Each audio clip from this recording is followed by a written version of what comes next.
Hi there, my name is Julie Featherman, and I'm a licensed mental health counselor with the Neurobehavioral Institute in Weston, Florida. And today, you will be joining me on our take 2 as we try to not touch our face. Most people's first take when they're instructed to not touch their face is the thought that, heck, I don't touch my face that much. But for many people, the more they try to not touch their face, the more aware they become of just how much they do touch their face.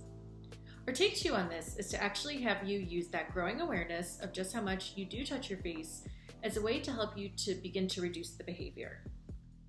As the threat of coronavirus has spread, there have been a number of actions that we've all been encouraged to take, such as to stay at home, to social distance when in public, to wash our hands, and to keep our hands away from our face. I've had more people say to me in the past few weeks that they had absolutely no idea just how much they were touching their face until they tried to stop. But for people who suffer from body-focused repetitive behaviors, they are all too aware of just how often their hands sneak upwards towards the forbidden territory of hair and skin.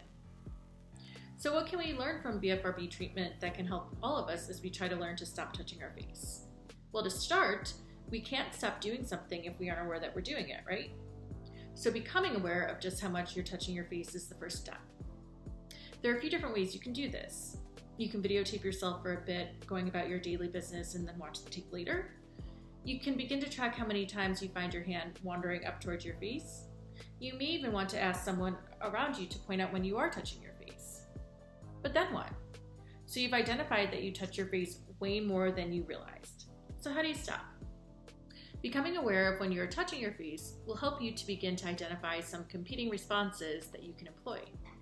For example, do you touch your face when you're bored? What's an activity you can engage in, maybe even one in which your hands are occupied?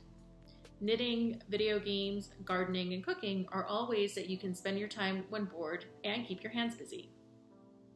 But what if you have an itch?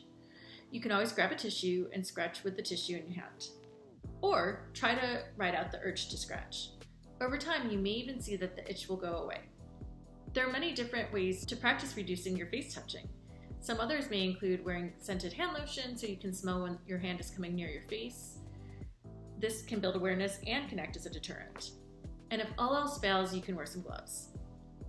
So while your first take on this topic may have been that you don't touch your face or that there's no way to stop touching your face, hopefully you've learned through our take 2 that there are definitely ways to stop touching your face.